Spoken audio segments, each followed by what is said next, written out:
Asiatic Society Mumbai की स्थापना दिवस समारोह टाउन हॉल में इस कार्यक्रम में उपस्थित डॉक्टर सब्यसाची मुखर्जी, महानिदेशक छत्रपति शिवाजी महाराज वस्तु संग्रहालय, प्रोफेसर श्रीमती विस्पी बालापुरिया, अध्यक्षा Asiatic Society Mumbai, doctor Shrimati Nalwala, professor Shrimati Mangala Sardeshpande, society के सभी सम्माननीय सदस्य, आज सम्मानित हो रहे विद्वान भाइयों और बहनों, मुंबई का बौद्धिक वैभव जिसे कह सकते हैं, ऐसे एशियाटिक सोसाइटी मुंबई के महाग्रंथालय में आकर अत्यधिक प्रसन्नता हुई।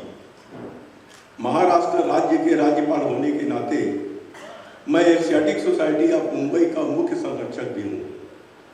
मेरे लिए बड़ी खुशी की बात है कि इस संस्थान के 219वें स्थापना दिवस के अवसर पर उपस्थित रहने का मुझे अवसर मिला। सबसे पहले मैं स्थापना दिवस के अवसर पर एशियाटिक सोसाइटी मुंबई का हार्दिक अभिनंदन करता हूँ।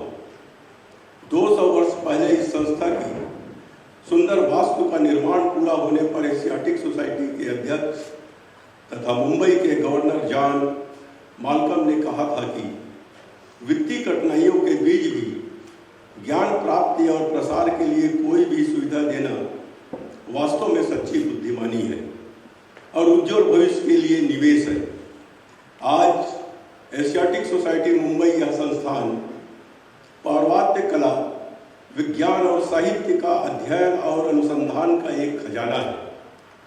मुझे बताया गया है कि सोसाइटी के पास दुर्लभ पुस्तकों का एक समृद्ध संग्रहालय है, जिसमें से कई पुस्तक मूल्यवान हैं। उदाहरण के लिए कल्पसूत्र, शहनामा और दाते की डिवाइन कॉमेडी की पांडुलिपियाँ यहाँ है। अन्य पांडुलिपियाँ भी है, उनमें से कुछ ताड़ के पत्ते पर संस्कृत, पाली, अरबी और फारसी में है और लगभग 12,000 सिक्कों का एक मुद्रा शास्त्री संग्रह है। इसमें समुद्रगुप्त काल और मुगल काल के सोने के सिक्के और 112 बौद्ध अवशेष शामिल हैं। रेयर मप्स का भी एक अनूठा संग्रह है। किसी दिन इस महत्वपूर्ण संग्रह को देखने के लिए मैं स्वयं फुर्सत में आऊँगा। मुझे बताया गया है कि देश के कोने कोने से तथा विदेशों से भी अनेक विद्वान एशियाटिक सोसाइटी की लाइब्रेरी में दुर्लभ संदर्भ सामग्री खोजने आते हैं।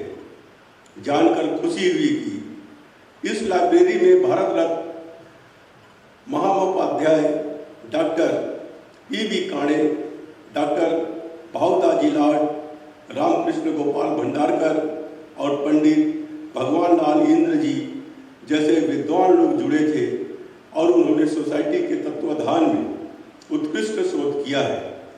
हमने यह भी पढ़ा है कि भारत रत्न डॉक्टर बाबा साहब अम्बेडकर भी लाइब्रेरी में आते थे, जो अपने आप में गर्व की बात है। आजकल यह आम धारणा हो रही है कि युवा लोगों ने ग्रंथालयों से मुंह मोड़ लिया है, पर यह सच नहीं है। पिछले कुछ वर्षों के दौरान डिजिटल प्लेटफॉर्म के आगमन के साथ लोग ईज ऑफ रीडिंग की खोज कर रहे हैं। ईज ऑफ डूइंग बिजनेस की तरह लोग अपनी सुविधा अनुसार ईज ऑफ रीडिंग करना चाहते हैं। समाचार पत्र आने के पहले लोग खबरें मोबाइल पर ही देख लेते हैं। आज ज़्यादातर लोग, खासकर बच्चे और युवा, अपने स्मार्टफोन या किंडल पर पढ़ना पसंद करते हैं। वे अपने स्मार्टफोन का उपयोग क्रिकेट मैच देखने, ऑनलाइन लेक्चर सुनने, फिल्म देखने, दोस्तों के साथ गपशप करने और यहाँ तक कि किताब पढ़ने के लिए करते हैं। तो पुस्तक पढ़ना बंद नहीं हुआ, पढ़ने का तरीका बदल गया है, ऐसा मैं मानता हूँ। मुंबई जैसे बड़े शहरों में किताब लाने या वापस करने के लिए बार बार ग्रंथालय जाना संभव नहीं हो पाता। इसलिए e books, audio books, digital books पसंदीदा विकल्प बन चुके हैं। अक्सर जब पुस्तकें बहुत पुरानी हो जाती है तो पुस्तकालय उन्हें जारी नहीं करता। ऐसे में लाइब्रेरी को पुस्तक की डिजिटल प्रति उपलब्ध कराने का कष्ट करना चाहिए। एशियाटिक लाइब्रेरी भाग्यशाली है कि उनके पास बहुत बड़ी जगह उपलब्ध है, जो मुंबई में एक लग्जरी है। लाइब्रेरी को इंटीरियर डिजाइनरों की मदद से रीडिजाइन करना चाहिए और इसे युवा पाठकों के अनुकूल बनाना चाहिए। एशियाटिक लाइब्रेरी के लिए यह अध्ययन करना अच्छा होगा कि दुनिया की अन्य लाइब्रेरी किस प्रकार खुद को नया रूप दे रही है और तदनुसार अपने भविष्य के विकास की योजना बनानी चाहिए। मुंबई शहर दान और परोपकार के लिए जाना जाता है। इस सोसाइटी के निर्माण में भी नाना शंकर सेठ जैसे अनेक दानवीरों का योगदान रहा है। मैंने हाल ही में टाटा मुंबई मैराथन से जुड़े एक सम्मान समारोह में भाग लिया। मैराथन के माध्यम से देश भर से सैकड़ों गैर सरकारी संगठन विभिन्न सामाजिक कार्यों के लिए करोड़ों रुपये धन जुटाते हैं। इसलिए धन की उपलब्धता इस शहर में कोई समस्या नहीं है। हमें सही प्रस्ताव के साथ सही लोगों से संपर्क करने की जरूरत है। यदि संभव हो तो हमें सोसाइटी के मामलों के प्रबंधन में युवा पीढ़ी के प्रतिनिधियों को, कॉर्पोरेट मेंबर्स को शामिल करना चाहिए। मुझे बताया गया है कि एशियाटिक सोसाइटी का तत्वाधान में अतिथि व्याख्यान और विरासत पर्यटन का भी आयोजन किया जाता है, जो सराहनीय है। राज्य के 26 विश्वविद्यालयों का कुलाधिपति होने के नाते एशियाटिक सोसाइटी को राज्य के सभी विश्वविद्यालयों के साथ मिलकर काम करने का मैं आह्वान करूंगा। अकेला मुंबई शहर कई विश्वविद्यालयों, केंद्रीय विश्वविद्यालयों और निजी विश्वविद्यालयों का घर है। विश्वविद्यालयों के साथ बढ़ते जुड़ाव से लाइब्रेरी में लोगों की संख्या बढ़ेगी। लाइब्रेरी का अपना वार्षिक साहित्य उत्सव भी होना चाहिए, जो इसे गतिविधियों का केंद्र बना देगा। एशियाटिक सोसाइटी एक संगीत समारोह का भी आयोजन कर सकता है। आज दुनिया में विरासत की तरह और कुछ भी नहीं बिकता। दुनिया अपनी विरासत का प्रदर्शन कर करोड़ों कमा रही है। हमें अपनी गतिविधियों को बनाए रखने के लिए अपनी विरासत का अवश्य प्रदर्शन करना चाहिए। यह दुर्भाग्यपूर्ण है कि ऐसे विद्वान संस्थान अब धन की कमी के कारण अस्तित्व के लिए संघर्ष कर रहा है।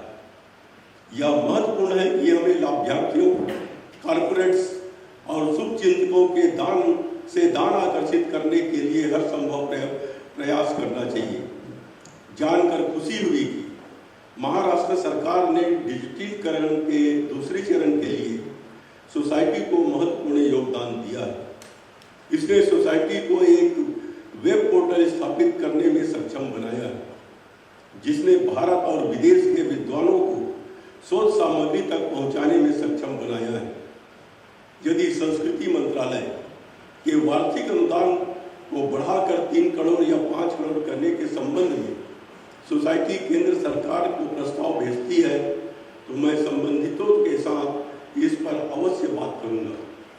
एशियाटिक सोसाइटी पिछले 2 वर्षों में कोविड-19 महामारी के दौरान जबरदस्त कठिनाइयों का सामना किया।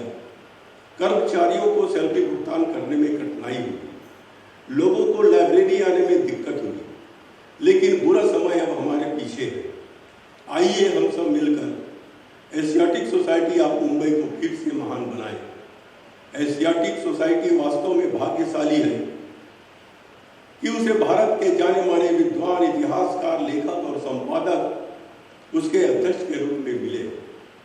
आज सोसाइटी की मानद फेलोशिप दी गई है। ऐसे सभी विद्वानों को मैं बधाई देता हूँ। एक बार फिर एशियाटिक सोसाइटी का अभिनंदन करता हूँ और कामना करता हूँ कि वह अपने भविष्य के प्रयासों में निरंतर सफलता प्राप्त करती रहे। धन्यवाद। जय हिंद, जय महाराष्ट्र।